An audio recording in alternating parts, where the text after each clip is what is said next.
welcome to Sunday Reflections. We're right now at the time of having both today Hanukkah and also, unless you were down in the Australia and places, that was already yesterday.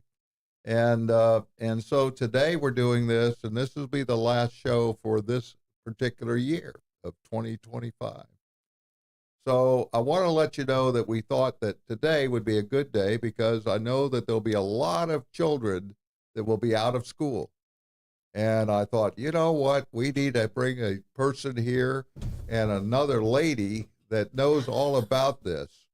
And so I want to really start off really pretty straightforward and get right into it. But I got to tell you this.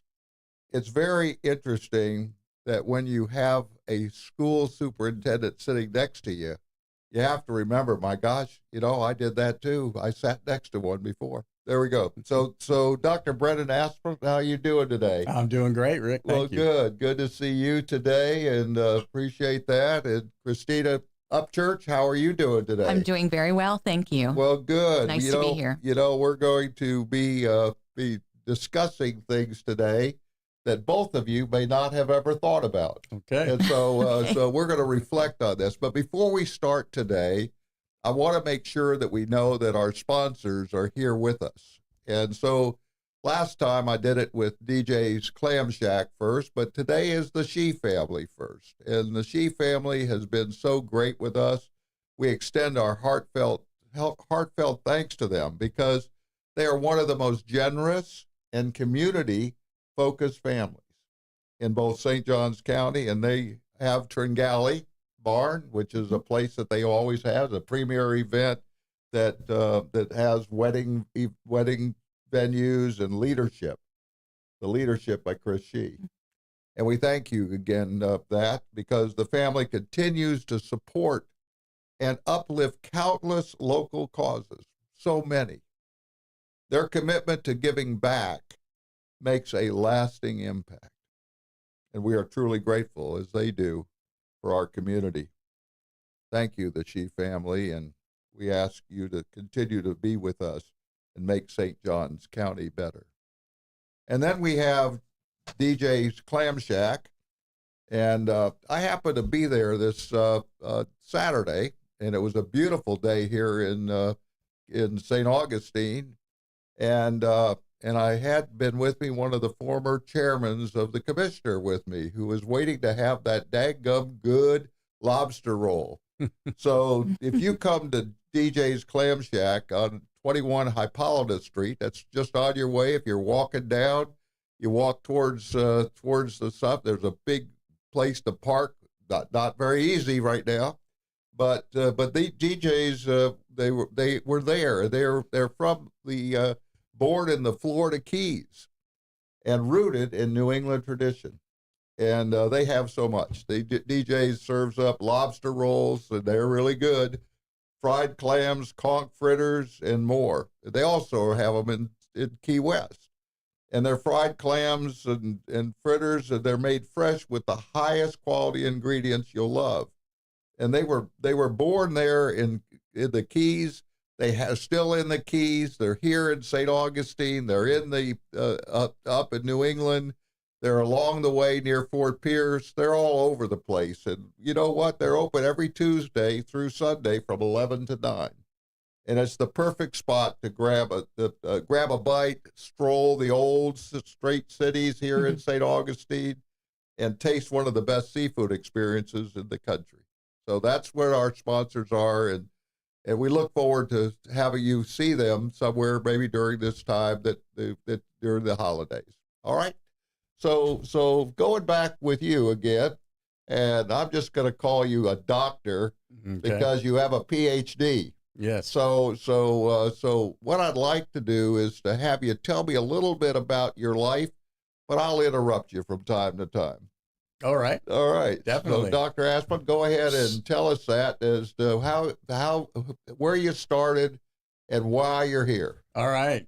So, you want me to start? How far back do you want me to go, Rick? Well, I can go back to the time that you were down in Fort Myers. Oh my, that is going back. So I think I can tell you a little bit more about that than you probably did. Probably could. And I think you had a farm down there, and you were in a rural area. Absolutely. And so I know that because I grew up in a little town called Mango, Florida. Oh, all right. And but that was when I had gone through another place, but I'm right near Seffner, Turkey Creek, and Plant City. So there, I don't have all those other big cities like you did, like Sarasota and Naples and all those high-end places. So there you go. So tell us a little bit about being down there. Yeah, so we moved to Florida when I was 2 years old. My dad used to play professional baseball, and so he had spring training right there in the Fort Myers area. And so we moved down once he finished up with baseball, and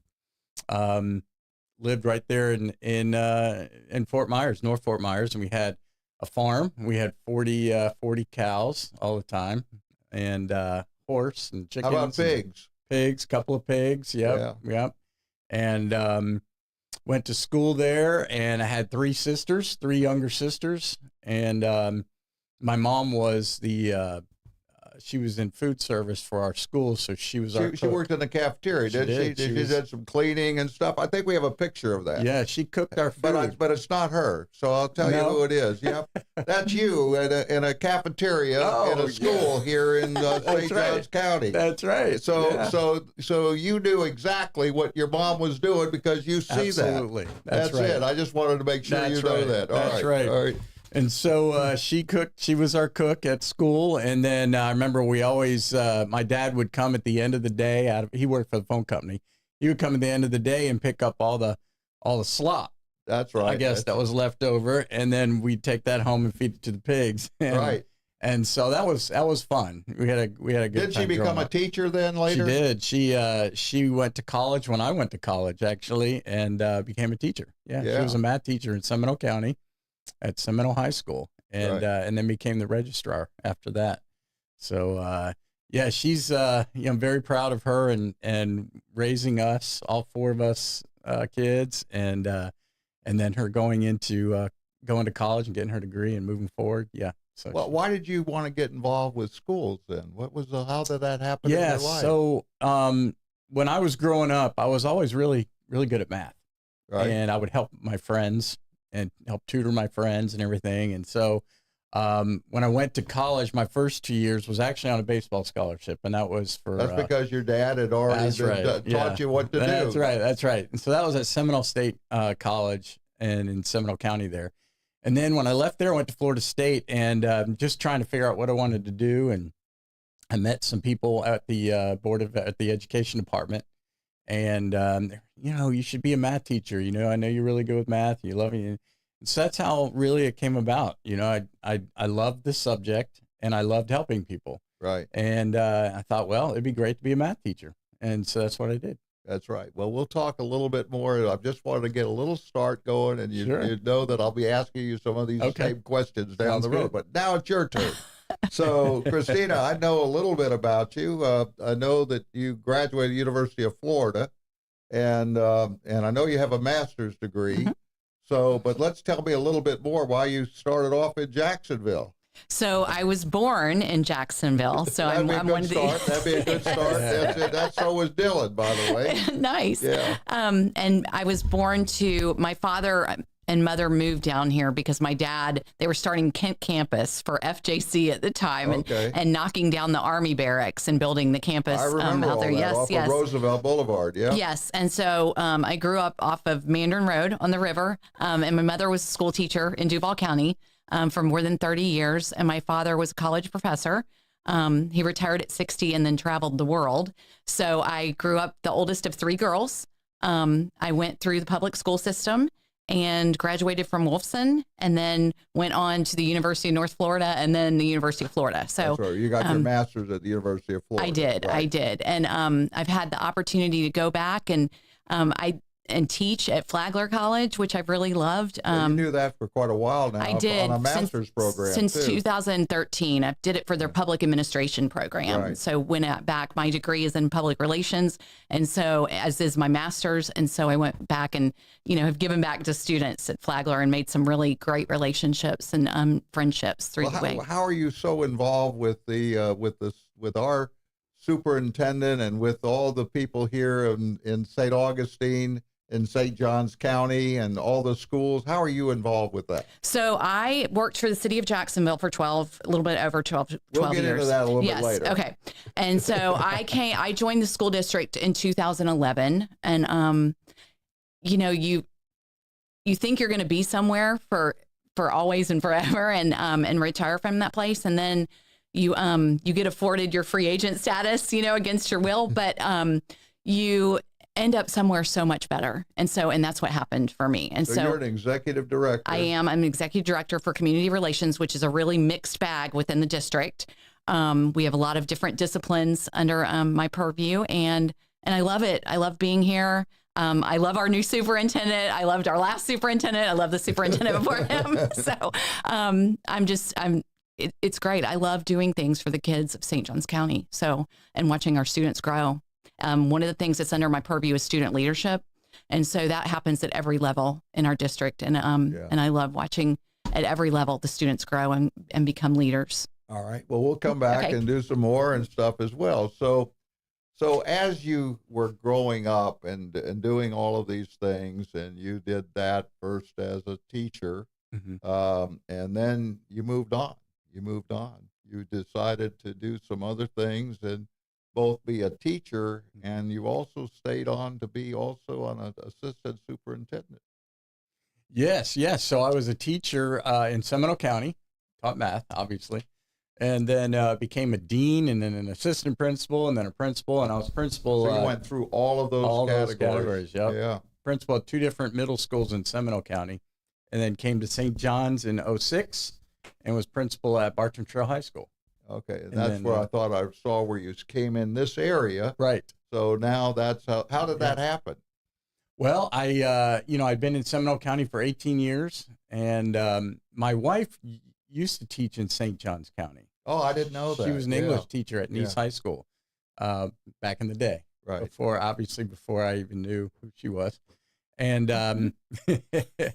and so we decided, hey, you know what? Let's take a look. We've been in Seminole County for 18 years. Why don't we take a look elsewhere? Right. And so I saw the opening and put in for it, and talked to Dr. Joyner, interviewed and everything, and ended up being the principal at Bartram Trail. Well, you were fortunate to be able to be with Dr. Joyner. Oh, he was fantastic. So as everybody here, unfortunately, he had a very medical condition, and it just affected him significantly. So, but he helped bring us to be number one. He sure did. He definitely did. And he brought the academy concept to career academies. Yeah. He's done so many things for. Yeah, he's been very excellent for us as well. Yeah.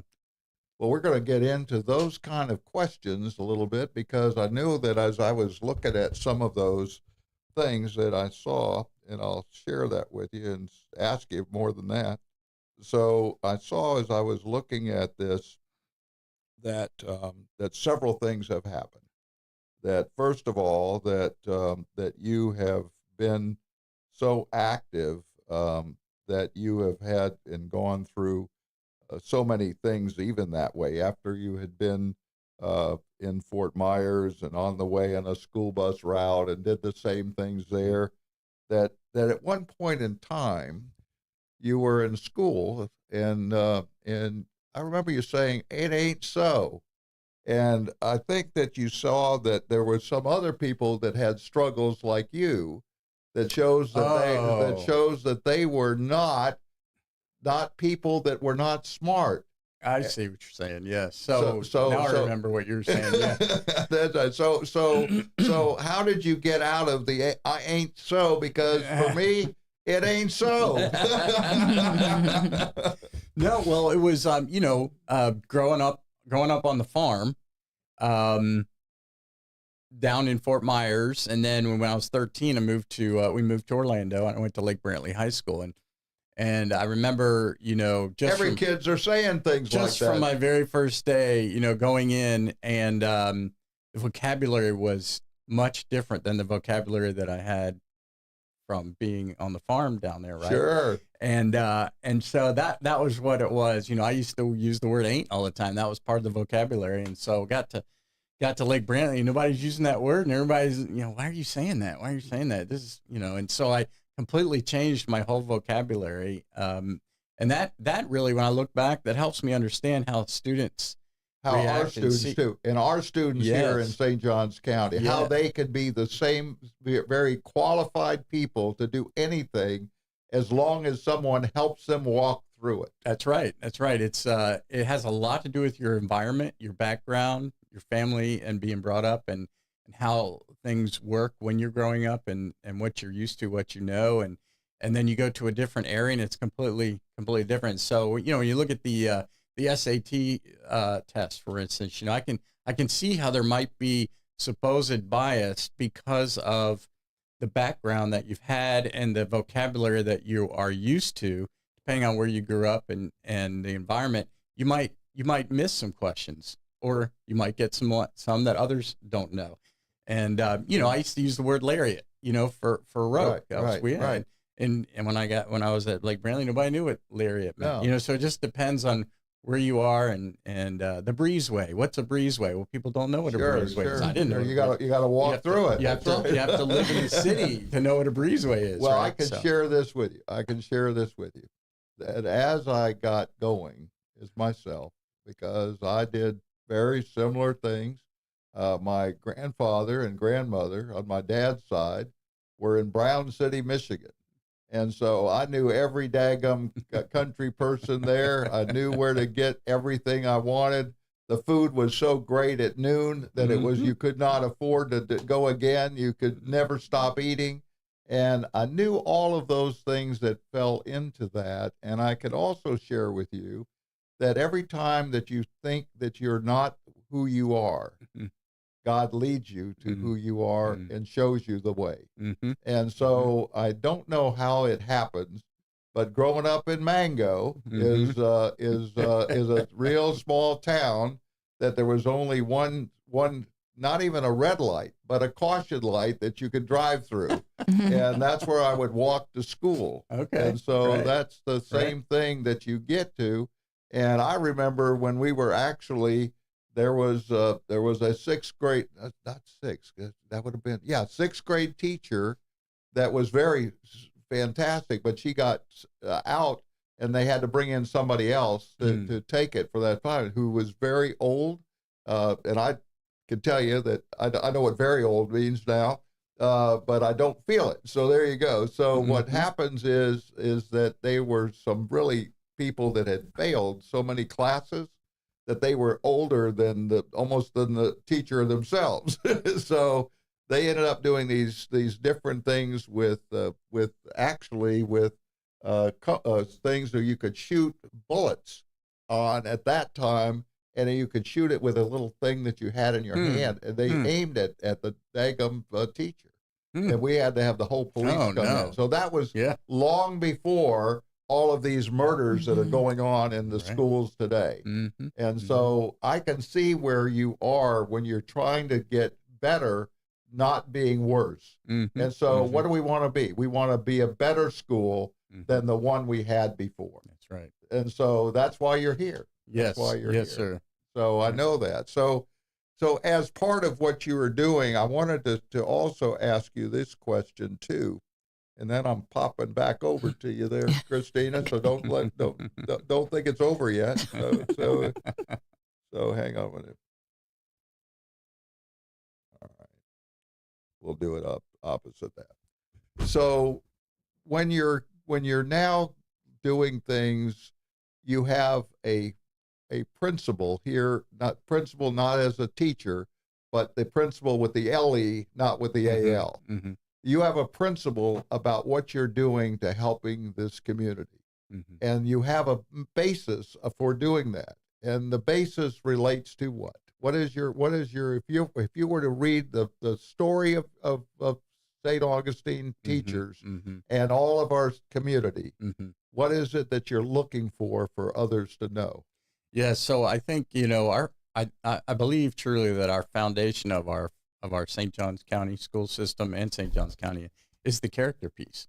Having good character, having high integrity, honesty, trustworthiness, transparency, all those things are so critical to every single thing we do. And Tommy Allen, I don't know if you remember Tommy Sure. Allen, but he used to always say, we're gonna raise smart kids, but we're also gonna raise good kids. And in order for us to teach and do what we need to do in the school system, you need to help students understand how to behave and what their character should look like, and all of the adults as well. And so that's very, very important for us. And then moving forward with educating our students so that they can compete in the world when they leave us, whether it's college, military, or the workforce. Very, very important for us to do that. So teaching students about character, and then also teaching students the content that they need when they leave us. Well, we're going to come back and talk about Hastings here in a minute. Okay. So we'll pop that over and stuff. But I want to kind of get into what you're doing, Christina, to helping this. I know you're doing with the students a lot. They actually have some students that are in a program with you that they can participate in and help make decisions. Tell me a little bit about what you're doing and how that's helping our community. So we have what is called the Superintendent Student Advisory Council that we meet with quarterly. And we really use that group to get insight and feedback and to spark conversations. We have a school board, but the Super SAC, the Student Advisory Council, that's just a group of students made up from each school, about three students from each of our high schools. So juniors and seniors. And they may look like a small group, but they're a mighty group. They've got a big voice. And so we periodically will have them come and present to the board about their experiences. We just had a meeting with them last week, I believe, and just a really great, involved, talkative group that provide us a lot of insights that we can take back on our cabinet level and talk about things that we've learned. We also, the character counts piece that the superintendent just mentioned, that's a big piece within my department. And so we do a character counts run. We do a lot of character counts events, building onto character counts. We have Pursuing Victory with Honor, which is more athletically driven. And so our students sign a contract for Pursuing Victory with Honor. And then we also have what's called Sources of Strength and Link Crew and Web, which is where everyone belongs. So that Web gets into the middle school group and has leadership opportunities there, as well as Link Crew at the high school level, kind of transitioning those freshmen into that, using juniors and seniors to do that. And then Sources of Strength, which we've pushed down to the middle school level and eventually are aiming to get it in the elementary level as well. But it really provides that peer support and connects students to individuals, trusted adults within their schools that can help them through tough times. And so I'm really proud of all those programs. That's great. That's great. Well, I know that that there is another nonprofit organization that does soccer, and the Flagler is doing that with them to help their characters. And Tony Williams had been on this program as well, because that's the same things that you're describing now, helping these people become better citizens, better people, being able to do things so much more than they could ever do, because they now are joined together as a group, not just by themselves. Right. I think there are so many groups and organizations that are augmenting the efforts of the school district. And I think that is just wonderful that so many are out there trying to build character. And so it doesn't all happen in the classroom. And so I think the more groups and opportunities that our students have to be better people and great people and is a really good thing. Well, that's great. Yeah. That's good. So as we know, you just said that you're also having these people that are not going to college, that can still do something in life that they would enjoy. And so tell me a little bit about what's going on in Hastings that'll be happening in just a couple of years. Right. So in Hastings, we have the old Hastings High School that was built in 1924. And so right now we're remodeling that building. And it's going to be fantastic. About 20,000 square feet? Yeah, approximately 20,000 square feet. And we should complete that project in December of 2028. 28. And so once that is all remodeled, we will have a few different I guess you'd say workforce education type classes that people in Hastings or anywhere in the surrounding area can take advantage of. One being early childhood, and it'll allow for students to learn about early childhood, but also it allows for the folks who live there to drop their students off, to drop off their babies or their kids, so that we can take care of them. And so it's a win-win. We're helping them, and then our students are learning from that and receiving certifications from that. Also, cosmetology is something that's going to be out there. We're looking at cybersecurity. Also, the GED program will be there. And then about AI, you're doing some stuff on AI as well. Yep, a little bit of AI. And then in the back of the building, we are going to build another building back there that's more of a manufactured kind of look. And we will have our diesel mechanics out there. And then we're also looking at alternative energy out there as well. All of these are high demand, higher pay type positions when you become certified and you can move right in. And as you know, on our main campus at our First Coast Technical College, we have, welding and nursing and I wanted to go through the technical school. Yeah. All of that. And, our automotive students, they come right out of there after 18 months and they are picked up by Cadillac and Bozard Ford and other dealerships to help them in the mechanics area. And then with diesel, we hire the diesel mechanics when they come out and help us with our buses, because we have 13 diesel mechanics, and you always have some attrition, and so we like to hire them out of our own college that we have. So and so in addition to that, I know that some of the other thoughts that you've been talking about, because I've sat with you and listened to that at the Rotary, that there's so many different ways to help the teachers get money. And I know that teachers do so many things for people that you can't even describe it. And I think pretty much that's where it is. And I know that that teachers are more than just people in classrooms. Yes. And they leave you make it so important to you for the rest of your life. Yes. And either they were good or bad, you'll remember that. And so I knew that. So how are we doing to be able to get them? Because the teachers aren't getting paid what we should be paying them. And that's pretty much true with our first responders. It's with everybody that is here to save us and protect us and guide us and do all these things.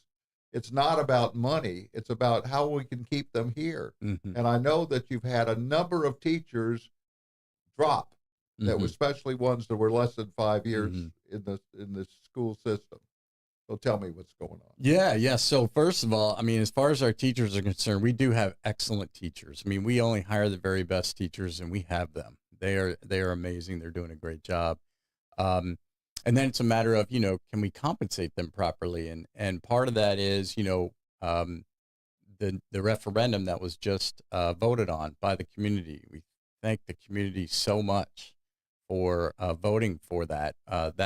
That allowed us to bring in $61 million, 85% of which we were able to give as stipends to the teachers and all of our employees. And that has really helped. It has helped because our retention levels have increased. Retention have increased. Resignations has decreased over the last, just since the summer. And so that's really great. We need to make sure we keep our teachers. We have great teachers, and they when they're here and they're working in their groups, it can only get stronger.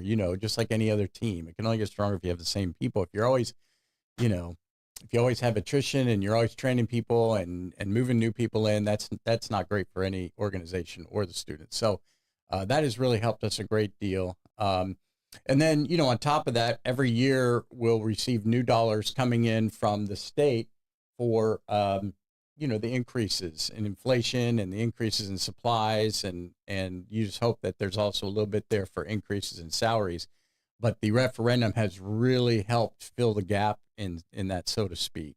And I know the teachers are very happy about that. And like I said, we're able to continue to keep the great teachers that we have. And I believe it has everything to do with that referendum that was voted upon. Well, as I was reading, though, some of the information that there was at one point in time something like 1,700 people leaving Mm-hmm. that were less than 5 years as a teacher. That's correct. And did they leave because of they didn't get enough money to be able to do it? Yeah, there were probably a few different reasons. I know, coming off of 2022, off of Sure. COVID and everything, a lot of people were kind of questioning whether they wanted to continue to teach during that time period. And then moving into, 2023, the 22, 23, salary increases were only like 1.5%, and inflation was going up 3%. So you Right. could never, They were ever losing stay money. up, right, with it. So yeah, and during the first 5 years, it is tough. I mean, that's when you're learning how to be a teacher. You're learning everything about that. And, the research always says if you can get past those 5 years as a teacher and continue on, you're going to be fine because you're going to go through and you're going to love it and everything else. But it's the other things. It's not just teaching your students. You have the administrative, the reports, all the things that we have to send to Tallahassee, for instance, and Sure. reporting and so forth. All of that can get overwhelming as far as the administrivia piece, And then, when you have 20, 25 students in front of you every single day, Right. a good teacher understands how to operate with all those different personalities and still be able to teach and help students critically think. Right now we have around 1,300 people who are here in their second career. So they've done something else and now they're here to teach. And a lot of them, part of what their training needs is that they need to be trained in classroom management. And so we work with them on that. And there's quite a few people who realize, in the first week, yeah, this isn't for me. It's very difficult to organize the behavior and manage the students while you're trying to teach your class. And so there's a lot to it. And so the people will leave us for that reason. Sometimes they leave because their spouse moved to a different job. There's many different reasons. But I do think, like I said, the dollars, that base salary, just trying to keep up with inflation and be able to survive and have ends meet personally, that referendum has really helped in that sense. And our resignations have really decreased because of that. Yeah. All right.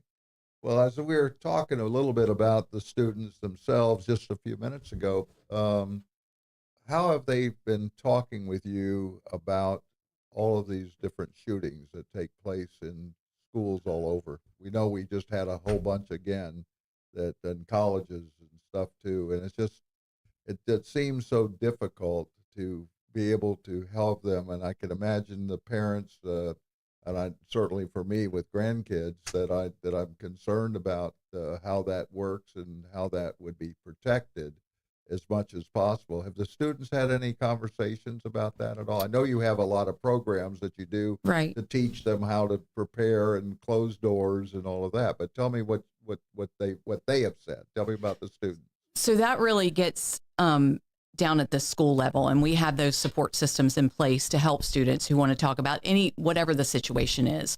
We as a district are very hyper focused on safety and security, and so the more opportunities that we have to talk about safety and security, and that's something that we talk about with students. And do you feel safe? And it's a resounding yes, because we have put all of these things in place. We have put a very high emphasis. We have a great relationship with our sheriff's department. The referendum has helped us. When Dr. Asplund talks about 85% going for salaries, a lot of the other 15% is going for safety and security, Right. just to help make our students feel secure, make our parents feel secure. And we want to make sure that we're doing the drills and things like that to also be practicing the things that make us feel safe. And so just a really huge emphasis on safety and security within our district, and have gone with state-of-the-art technology to help us have those safeguards in place for our students. And so I think our students come in the doors and they do feel safe, and they know to go to a trusted adult if they don't feel safe, and have those conversations. But have you had any direct communication where the different members of the students have said to you, hey, we need you to do this or do that, because we've talked with people around all the time? Because you're not there, they're talking with everybody. They know who's there. They know who's having problems. They know who's having mental issues. We know the people that are unwilling to do anything. So how does that work for what you've heard from the students themselves? So we have an app called Fortify Florida, which allows students to go on if there's anything, any kind of emergency situation. And a lot of what we see are students concerned with their friends or, feelings that they may be having. And so that gets reported up through an app. And there's several of us within the district level and within the sheriff's office who get that messaging. And so you can kind of look at that when they have concerns for their friends and see the trends and that sort of thing. So anything like that is reported. And that's a state of Florida app. Right. And it's heavily used in our district. As well. Okay. And then we do also, we haven't done it with our group this year, but we will at our next meeting. We have the focus groups and we talk about these things, like how, what from a safety perspective are you seeing or not seeing, or what are you concerned about, or what makes you feel really safe at school? Well, that's great. And it's good to have the parents be aware of this as well. So hopefully as you're having discussions, and maybe the school board themselves having a day that just says, let the parents come in and say some things that might change what they're doing, and maybe they can understand some more things too. So again, it's part of a group, together. Well, I did this poem, and I thought it would be a good time to do it. We'll see. I'm not sure, so we'll find that out in a second. So what this poem says is called "Ringing the Bell," and I think probably you've heard of this. The school bell rings after students arrive each morning while learning and knowing the years to come. Do you remember your first day at school when you wondered why you had to leave your home, and yet you smiled and sometimes cried? But those were uncommon days that soon went away by making friends that would last throughout years to come. Maybe there were teachers you still remember who made you think, and that would change your life and give you hope because they cared. Soon you were growing up because you had to know everything good and bad that keeps us on the path for many reasons. It's interesting what you learned, inspired you, and made you the person you are now, and gave you a passion to help others as they helped you. Even now, you are still learning. The world is changing with so many new things that changes our lives. But by learning when you were in school, the bell you heard still rings deep in your heart and soul, especially if you realize that's the reason for this holiday season. Stop and think how many times you remember what you learned and how that made a difference in your life. Let's not forget that the best schools are made by people like you, who gave you and help you learn and give you opportunities that last forever. So as we are focusing on reflection of all we're doing, reflection of what you've been doing, Christina, what you've been doing, Doctor, is to understand this and to understand how things have happened from beginning to I ain't so, that I'm here for you to help each other, and how that has reflected you of being where you are today, because you had been an assistant superintendent, but you were also teaching for a while, and then you quit doing that and did 100% on being in the superintendent, and now eventually you had a short period of time that you were in another place, and then you came here and came back and was one of the people that was out to be chosen with three other people or two other people, I forget, but either two or three other people, and they chose you. So tell me the reflections that have happened in your life, because I know your wife has been with you. She's here is also in the school system, and so I know that you've had different things politically that have affected you, and there's been a reflection that has changed that, because I know when I first met you at Rotary, Mm-hmm. I saw a difference. Mm-hmm. So tell me what those reflections are for you. Yeah. So that's a large bag of reflections over the years. Well, it is, but it still brings you to where you're at now. That is absolutely true. I know when I was teaching, when I first was my first 5 years of teaching was in Title I. And so I learned a lot about families who they were low socioeconomic families. And Right. coming out of college, and you're thinking all these kids are just going to want to sit there and listen to everything you have to say about math, when it's not true. Yeah. And so you learn that very, very quickly, but it's even beyond that. It's more about the families and, like I said, the background, the environment, and making sure everybody has what they need. And so I learned quite a bit about that, the lifestyle of those students who were in those areas and those neighborhoods that I was involved in, and learned a lot about different cultures, which was excellent. Because the students, in order for them to learn, they really need to know that you care about them. And the only way to do that is to understand where they come from and what their background is. And so I learned quite a bit from that. But then also, as principal in different levels, middle school, high school, different areas, learned a tremendous amount being under different leaders and so on and so forth. So reflecting on that as you kind of create your own leadership style and so on. Very, very important. Moving into HR department, learned everything about human resources, which is a whole different thought process there. And then chief of, deputy superintendent of academics, and then deputy superintendent of operations, seeing both sides of the county on that, what's going on.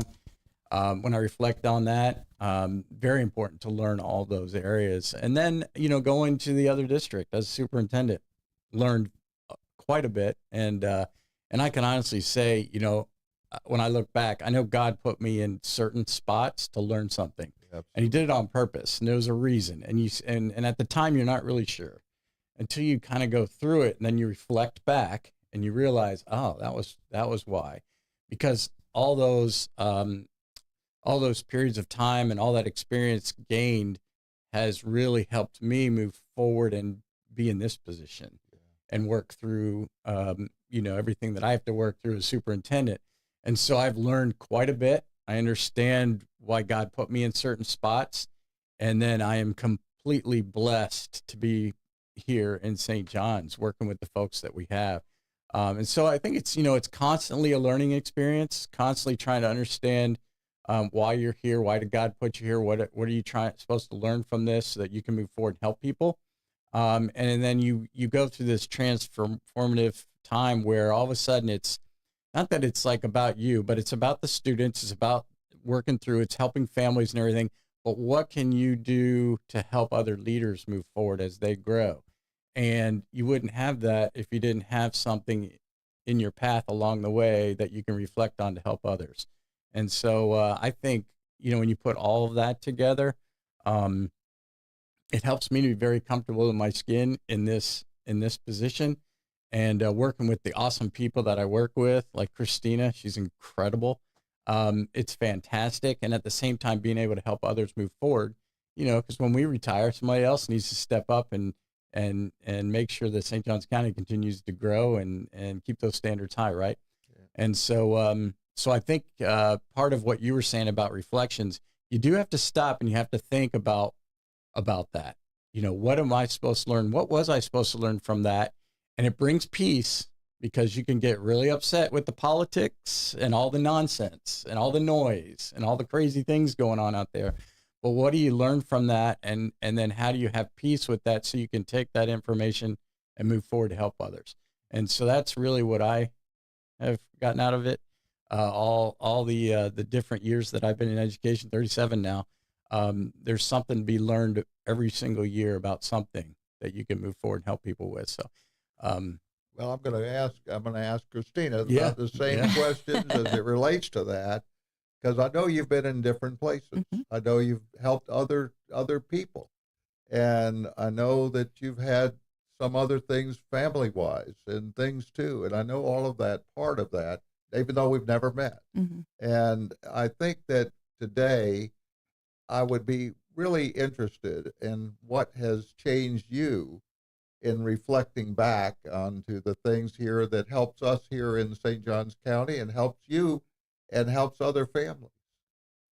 I think, much like what Dr. Asplin said, the experiences that we have help to shape us, and you can reflect back on what that experience was and come out stronger from it and realize that God has a plan to help you through those most difficult times. And I've been through some difficult times, and both work-wise and personally. And I think that it helps me to reflect on that and to move forward and see things in a different light. Sometimes I have a father that has dementia, and he's in a memory care center right now, and he turned 84 yesterday, and just being able to spend that time with him and take a walk just even outside his facility when usually, it's just there to see him. And so just helps me to reflect on my life and doing things for other people. I think, we're in a season where it's giving and giving, and my office looks like a toy store. It blew up in there right now. But I was just thinking this morning how wonderful it is to be giving back. And I wish I could just do that all the time. That could be my job. But and working, we have a faith-based advisory committee that's very robust within that supports our district. And so just learning and working with other people and working through experiences, and sometimes being that person to help others through a tough time. I mean, work-wise, I was with the city of Jacksonville, and I absolutely loved that job. I thought I would retire from that job, and I worked under the leadership of Mayor Delaney and then Mayor Payton. Loved those experiences. And then, like I said earlier in your show, I was afforded my free agent status against my will, but I was one of 54 individuals who were provided that opportunity not to work for the mayor anymore when we had a new mayor come in. And again, I think that was a God thing, because it brought me to this district. I will never forget getting that call from Joe, being Dr. Joyner, when I was sitting in a Panera having lunch, and he wanted to just meet with me because they needed some help. My predecessor had been out for a while, and so they just needed some help and needed me to come in and help guide them through some public relations and communications activities. And so, and then I'm just here, and I'm grateful. I'm so grateful to be a part of this district, part of Dr. Asplin's team and Mr. Forson's team and Dr. Joyner's team. And so this is where I'm meant to be. Yeah, so that's great. Yeah. That's great. Well, I know that as we're going through this, each of us have had different things. And not only the family matters, which I've gone through very much so with the Alzheimer, and also with losing both my mother and my wife within 2 years of each other and within 2 days. Mm-hmm. And both were done in October, 19 and 21. And so when you're thinking about just those things, I was thinking about it the other day, and I had done another poem yesterday that is, when you're looking at photos, and I think that's the photos that we're going to end with today with you, is that effectively you remember so many things. Mm-hmm. And sometimes you see the time that you've had together versus the times when it started dropping away. And when you do that, it's the same thing you do with teachers. Because I remember having one math teacher, and then I'll tell you about it another time, but not on show, but I'll tell you about that and how that happened. But also when I went to college, I learned something about how math could be done so well. And they had two people. One who was a very tall and absolutely an academic person that was so strong. And then the other one was also a PhD, but he had a lot of ability to talk. And he said, let me show you about what he meant. Mm-hmm. And so now we did it, and then we would be able to, if you didn't know, you had to go all the way to the front. Well, I wanted to get all the way to the back. I didn't want to be in the front. And it's on one of those things that you're looking straight down. Mm-hmm. And well, I started down low and I came up to the top and made it because I knew I could do math, but my other teacher at high school didn't think so. Mm-hmm. So he thought I was just going to be somebody carrying something through. So anyway, so I know that all of these things are like photos, like life, like what you're feeling with in your heart and soul. And it all comes together when you know where you are with God. Yes. And I think that's the difference that you both have said, because there is no other place to go. There is none. What are we here for on earth? Why were we born? What was our purpose? What was the things that we should be doing? What is the things that we shouldn't have done? What did we say? What did we want to forget? What do we forgive? And all of those things are so difficult until you start thinking about it and reflecting on each of those things. So as we finish up right now, let's kind of go into a few more things that I think will end up this day. We're about to be beginning with Hanukkah today. Yes. That goes through, and then we have Christmas coming up. What do you do with a school? Because you're closing up.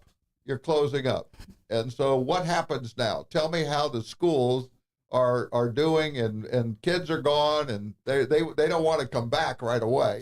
So, and the parents want to take them somewhere, right. And so they don't want to bring them back too soon. And right. So they all have an issue. They say, well, I never could do this. I can't do it if I don't go this way at this time and all this. So tell me how that's working out. Yeah, so, it's very exciting right now, this time of year, especially in the elementary school. The last half of the week, it's going to be full of, different events. And actually, the last few weeks have been events, high school events with musicals and band and concerts and such. And it's just been fantastic.